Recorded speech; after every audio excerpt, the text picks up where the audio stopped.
Germany's recovery after World War II is often described as a miracle, a sudden rebound, a clean comeback.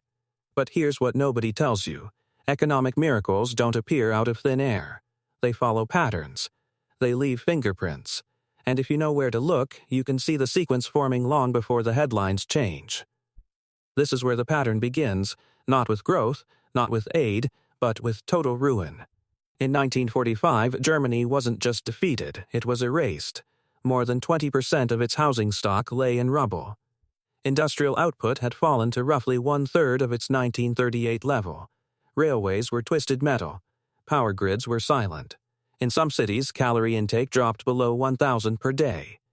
Money still existed, but it no longer meant anything. People traded cigarettes, soap, and bread instead. When currency stops working, trust collapses first. And once trust collapses, economies don't slowly decline. They freeze. Here's why this matters. Every modern society assumes continuity, that tomorrow will look roughly like today. Germany in 1945 was proof that continuity is an illusion. 1 year earlier, it had been Europe's industrial core. 1 year later, it was a barter economy surviving among ruins. At first, many believed recovery would come from outside. Aid, relief, reconstruction funds. But that assumption missed the deeper mechanism. Recovery doesn't start with rebuilding buildings, it starts with rebuilding incentives. And Germany's first post-war years were a masterclass in what happens when incentives are broken. Price controls imposed by occupying authorities kept official prices low, but shelves were empty. Factories existed, but production made no sense when raw materials couldn't be sourced and profits were impossible. Workers showed up, did the minimum, and left to trade on black markets. Everyone thought stability meant control. They were wrong. By 1947, the situation had reached a dangerous equilibrium. Not collapse, but stagnation. The most dangerous phase in any recovery cycle. This is the trap. When survival is possible but progress is not, systems rot quietly. Coal production lagged, steel output stalled. The Reichsmark circulated in name only, bloated by wartime printing and hollowed by distrust. Here's the mechanism. When money no longer signals value, labor disconnects from reward. And when labor disconnects from reward, productivity dies. Germany wasn't poor because it lacked resources. It was poor because its system punished effort. This is where the pattern begins, not with destruction, but with the refusal to let go of a broken structure. Then came 1948. One weekend, one decision, and a shock that rewired the entire economy. On June 20, the Reichsmark was replaced by the Deutsche Mark.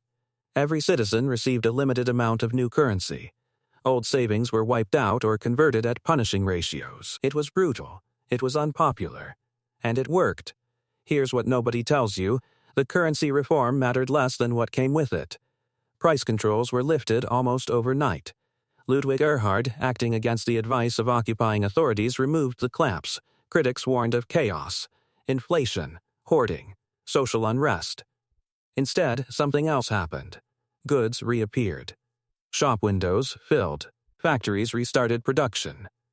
Not because Germany suddenly became richer, but because effort once again made sense. At first, it looked like a miracle. Then the bill arrived, in the form of anger, inequality, and political risk. Millions saw their savings erased. Trust in institutions was fragile. But the system had crossed a threshold. Productivity surged because incentives aligned. A worker paid in stable money could buy goods that actually existed. A factory producing at market prices could plan, invest, and expand. This wasn't generosity. It was discipline, not ideology. Structure. Here's why this matters. Every recovery that lasts begins with a painful reset. There is no shortcut around it. Germany paid the price up front instead of stretching it over decades. By 1950, industrial production had doubled compared to 1947 levels. Exports surged, employment climbed. But the story most people tell stops here. They point to the Marshall Plan and declare victory. Aid saved Germany. End of story. That's the myth. The reality is more uncomfortable. Marshall Plan funds accounted for less than 5% of West Germany's national income during the peak years. Helpful, yes. Decisive, no. Here's the trap: confusing fuel with the engine. Aid accelerated a process already unlocked by reform. Without the reset, aid would have sunk into the same stagnant system that existed before 1948. Let me show you exactly how this worked. Aid provided raw materials and breathing room. Incentives provided motion. Motion created momentum. There was another shift happening beneath the surface, psychological, not financial. Germans had lived through hyperinflation in the 1920s, depression in the 1930s, and total war in the 1940s. By the late 1940s, there was no appetite for chaos. Stability became a cultural priority. Wage restraint was accepted not because people loved austerity, but because they feared collapse more. This is where the pattern deepens. Social discipline, when paired with functioning markets, becomes a growth accelerator. Productivity gains weren't consumed immediately. They were reinvested. Machines replaced rubble. Training replaced improvisation. Institutions replaced improvisation, not chaos. Order, not slogans, systems. The emerging model wasn't laissez-faire capitalism or state planning, it was something in between. Later called the social market economy, it balanced competition with safety nets, but never lost sight of incentives. Profits were allowed, failure was tolerated. Inflation was treated as an enemy, not a tool. This is where the pattern begins to repeat across history. Recoveries that last don't chase consumption first, they chase production. Consumption follows later. Germany resisted the temptation to feel rich before it was rich. That restraint would define the next 2 decades. By the early 1950s, outsiders began using a new phrase, Wirtschaftswunder, the economic miracle. But inside Germany, it didn't feel miraculous, it felt exhausting. Long hours, modest wages, delayed gratification. This is the part usually left out. Miracles from the inside feel like work, and beneath the growth numbers, vulnerabilities were already forming. Export dependence, energy reliance, demographic scars from war. Everyone thought they were safe. They weren't, not entirely. Because every pattern that rises carries the seeds of its next test. Germany had escaped ruin by resetting its system, realigning incentives, and enforcing discipline.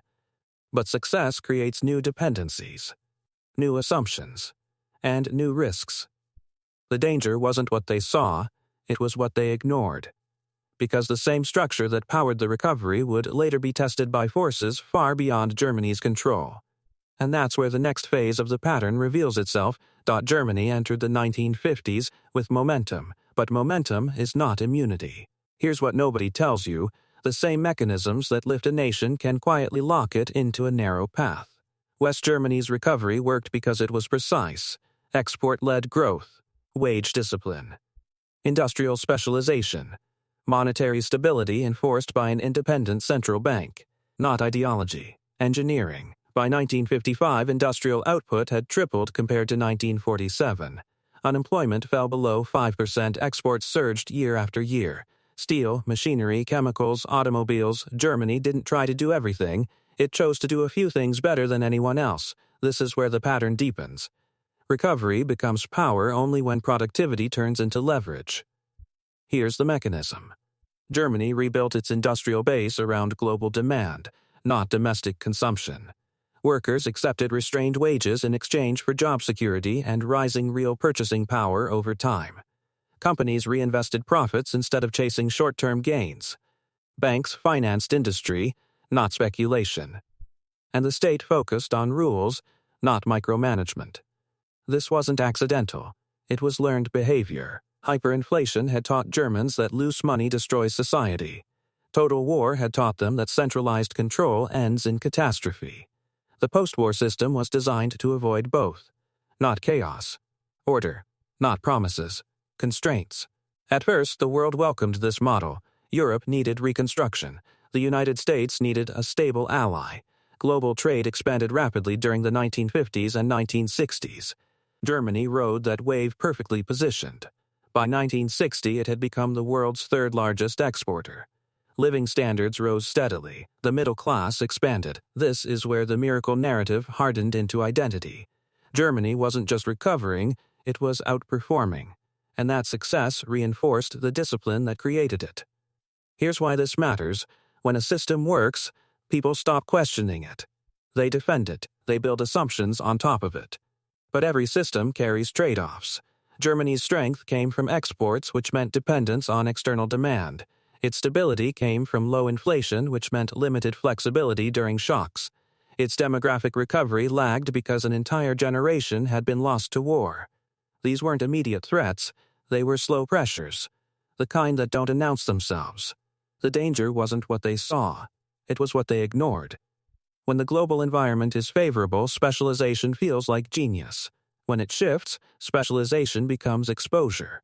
The first test arrived in the 1970s. Oil shocks. Inflation elsewhere. Global uncertainty. Many countries responded by printing, borrowing, and inflating away pain. Germany didn't. The Bundesbank tightened policy even as others panicked. Growth slowed, but stability held. This reinforced the belief that discipline always wins. Sometimes it does. But here's the trap. Surviving one shock can convince a system it's immune to the next. Germany's model was resilient, but not universal. It depended on a rules-based global order, open trade, and stable energy flows. Conditions it did not control. This is where the pattern repeats across history. Successful recoveries become templates. Templates become dogma. Dogma resists change. Analysts suggest that Germany's post-war system worked because it matched its moment perfectly. But no system stays perfectly matched forever. By the late 20th century, Germany was wealthy, stable, and confident, but also aging, export-dependent, and structurally rigid. None of this meant collapse, not inevitability. But pressure. And pressure always asks the same question. Can a system adapt without breaking? If this pattern applies, the lesson isn't about copying Germany. It's about understanding the sequence. Collapse breaks trust. Reset restores incentives. Discipline builds strength. Strength creates dependence. Dependence demands adaptation. Some economies manage that transition smoothly.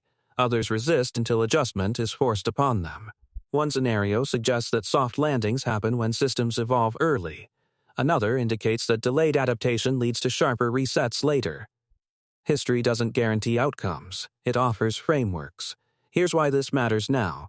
Modern economies facing debt, stagnation, or systemic stress often search for painless solutions. Stimulus without reform, growth without productivity, stability without sacrifice. Germany's recovery suggests those combinations don't last. The miracle wasn't aid, it wasn't luck.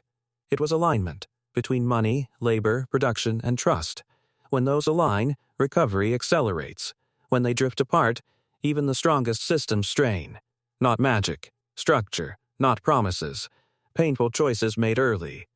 Germany rose from ruin by accepting loss, enforcing discipline, and delaying gratification. The question history leaves us with isn't whether miracles are possible. It's whether societies are willing to pay the price up front, or whether they prefer to spread it out until the bill is unavoidable.